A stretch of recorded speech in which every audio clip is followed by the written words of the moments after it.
வணக்கம். தமிழ் ஃபுட் கார்னரில் இன்றைக்கி பலவிதமான பொருட்களை சேர்த்து ஒரு சட்னி அரைக்க போகிறோம். இதை கதம்ப சட்னின்னு சொல்லுவாங்க. இது இட்லி, தோசை, சப்பாத்திக்கெல்லாம் தொட்டு சாப்பிட்றதுக்கு ரொம்ப ரொம்ப சூப்பராக இருக்கும். இப்போ இந்த டேஸ்டான கதம்ப சட்னியை எப்படி பண்ணுறதுன்னு பார்க்கலாம். கதம்ப சட்னிக்கு எல்லாத்தையுமே வதக்கி தான் அரைக்கணும். ஸ்டவ்வில் ஒரு பேன் போட்டு சூடு பண்ணியிருக்கேன். அதில் 1 டேபிள் ஸ்பூன் நல்லெண்ணெய்.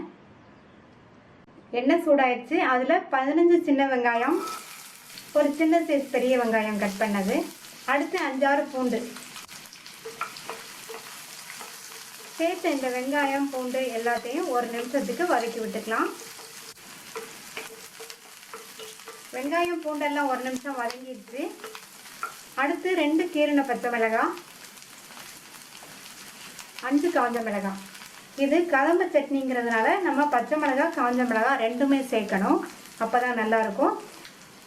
இந்த 2 மிளகாவையும் லேசாக வதக்கி விட்டுட்டு, அடுத்து இது கூட ஒரு 1/2 இன்ச் அளவுள்ள இஞ்சியை தோல் சீவி கட் பண்ணி வச்சுருக்கேன். இஞ்சியை சேர்த்து அதையும் லைட்டாக ஒரு பரட்டி விட்டுட்டு, அடுத்து இது கூட 2 மீடியம் சைஸ் தக்காளியை கட் பண்ணி வச்சுருக்கேன். தக்காளியை சேர்த்துட்டு அது கூட ஒரு சின்ன கோழிக்குண்டு சைஸ் அளவு புளியையும் சேர்த்துடலாம். தக்காளி சேர்த்தாலும் புளி கொஞ்சமாக சேர்த்தாதான் இந்த சட்னி நல்லாயிருக்கும். மூடி வச்சிட்டோம்னா தக்காளி நல்லா சாஃப்டாக வதங்கிடும். இடையில திறந்து பார்த்து நல்லா அப்பப்போ கிண்டி விட்டுக்கணும். தக்காளி நல்லா சாஃப்டாக வதங்கிருச்சு. மசியணுங்கிற அவசியம் இல்லை. இந்த அளவுக்கு சாஃப்டாக வதங்கினா போதும். அடுத்து இது கூட 1 கைப்பிடி அளவு புதினா இலைகள், 1 கைப்பிடி அளவு கொத்தமல்லி இலைகள், 1/2 கைப்பிடி அளவு கறிவேப்பிலை. இது 3 நம்ம சேர்த்து வதக்கி அரைச்சோம்னா சட்னியோட சுவையே தனிச்சுவையாக இருக்கும். நல்லா வாசனையாகவும் இருக்கும். இப்போ இந்த புதினா, மல்லி, கறிவேப்பிலை எல்லாத்தையும் நல்லா வதக்கி விட்டுக்கலாம்.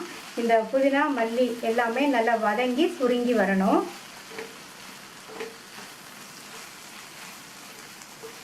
சேர்த்த புதினா, மல்லி, கறிவேப்பிலை எல்லாமே நல்லா வதங்கி சுருங்கி வந்துருச்சு.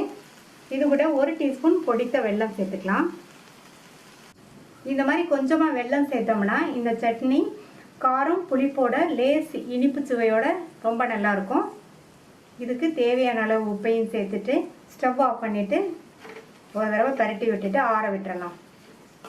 வதக்கி வச்சதெல்லாம் நல்லா ஆறிடுச்சு. எல்லாத்தையும் மிக்ஸி ஜாரில் சேர்த்துட்டு இப்போ இதில் கொஞ்சமாக தண்ணி சேர்த்து அரைச்சிக்கலாம். சட்னி அரைச்சாச்சு. சட்னிக்கு தாளிப்புக்கு 1/2 டேபிள் ஸ்பூன் எண்ணெய் விட்டு 1/2 டீஸ்பூன் கடுகும் கருவேப்பிலையும் போட்டு தாளிச்சிருக்கேன். தாளிப்பை இந்த சட்னியில் சேர்த்துடலாம். இந்த டேஸ்டான கதம்ப சட்னியை ஒரு தடவை ட்ரை பண்ணி பார்த்துட்டு உங்கள் கமெண்ட்ஸை சொல்லுங்கள். தேங்க்யூ.